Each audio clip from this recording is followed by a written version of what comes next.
मगध सम्राट श्रेणी के राज्य में मम्मन नाम का एक लोभी सेठ रहता था। उसके घर में बेशुमार संपत्ति थी। सहस्त्र मुनिम जी मिलकर भी उसके धन का कारोबार संभाल न सके, इतनी प्रचुर मात्रा में धनराशि संग्रहित थी। वह सिर्फ धन संचय करना ही जानता था, कभी दान पुण्य आदि सत्कार्य करना तो मानो वो सीखा ही नहीं था। चमड़ी टूटे परंतु दमड़ी न छूटे, ये कहावत उसमें साक्षात मूर्तिमंत थी। कभी न तो अच्छा वस्त्र पहनता था, न तो कभी अच्छा भोजन करता था। सिर्फ तेल और चवला खाता था। पाँव में जूता तो कभी पहना ही नहीं था। एक बार वर्षा ऋतु की शामली रात्रि में धुआंधार बारिश बरस रही थी। भयानक मेघ गर्जना की गड़गड़ाहट के साथ आकाश में बिजली दमक रही थी।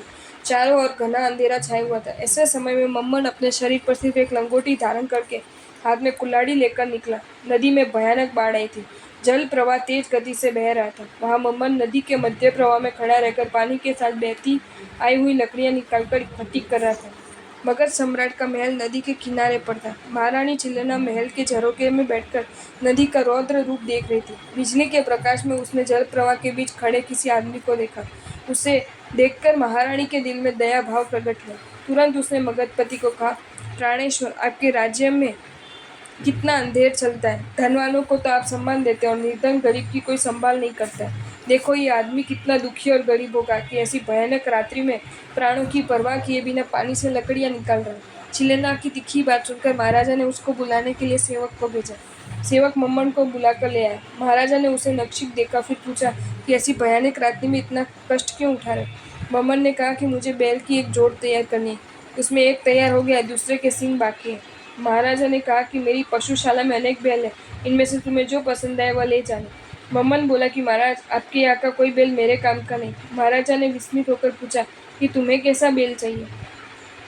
मम्मन ने कहा, नरनाथ, मेरे पास जो बैल है ऐसा आपके राज्य में कहीं नहीं मिलेगा। आप मेरे घर आकर देखें तब पता चले कि मेरा बैल कैसा है। दूसरे दिन महाराजा, महारानी और अभय कुमार आदि मम्मन शेठ के घर आए। वहाँ भूमिगृह के अंदर रत्न हीरा जड़ित बैल देखकर मगधपति आश्चर्यचकित रह गए। ये क्या, हीरा रत्न जड़ित बैल की जोड़, जिसमें एक तो पूरा है, दूसरे का सिर्फ सिंग बाकी है। मम्मन ने कहा, महाराजा, इस सिंग को पूरा करने के लिए मैं इतनी कड़ी मेहनत करता हूँ। मगधपति ने महारानी को कहा, देवी, मैं पूरा राज भंडार खाली करके दूंगा तो भी इसका मनोरथ पूर्ण नहीं होगा। चिल्लना भी विस्फोरित नयनों से देख रही थी। वह सोचने लगी कि इसकी संपत्ति कितनी होगी, इसका अंदाजा लगाना भी मुश्किल है। अपार संपत्ति का मालिक होते हुए ये कैसी कंगाल जैसी दीनहीन स्थिति में जीवन क्यों बिता रहा होगा। महाराजा, महारानी आदि राजभवन में वापस लौटे। कृपणता से पूरी जिंदगी धन संग्रह करते करते अंत में आयुष्य पूर्ण होने पर मम्मन मरकर नरक में गए। एकदा महाराज श्रेणिक ने प्रभु महावीर के समक्ष विनयवानत होकर अपनी जिज्ञासा प्रकट की। भगवान, मम्मन को इतनी संपत्ति मिलने पर भी वह धन का उपभोग क्यों नहीं कर सका।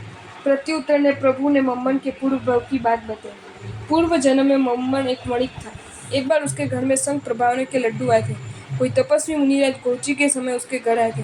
उसने अत्यंत भावपूर्वक मुनिराज के पात्र में लड्डू भरे। मुनिराज वहां से निकलकर अपने स्थान की ओर गए।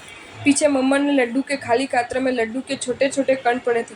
इसको मुंह में डाला तो बहुत मधुर एवं स्वादिष्ट लगा। मम्मन को विचार आया कि मैंने आज तक कभी ऐसा स्वादिष्ट लड्डू चखा भी नहीं और आज मिला तो पूरा लड्डू मुनिराज ले गए, मेरे लिए थोड़ा भी नहीं रखा।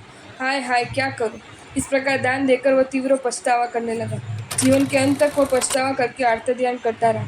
आयु पूर्ण करके वह वणिक मम्मन सेठ हुआ। सुपात्र दान के प्रभाव से उससे अमाप संपत्ति मिली, परंतु पछतावा करने के कारण वह प्राप्त संपत्ति का उपभोग नहीं कर सका। धन की मूर्छा में ही आयु पूर्ण हो गई। आपको ये वीडियो अच्छा लगा हो तो इसे लाइक करें और शेयर करें, और ऐसे ही नए नए वीडियोज़ देखने के लिए सब्सक्राइब करें हमारी channel Jain facts and stories को।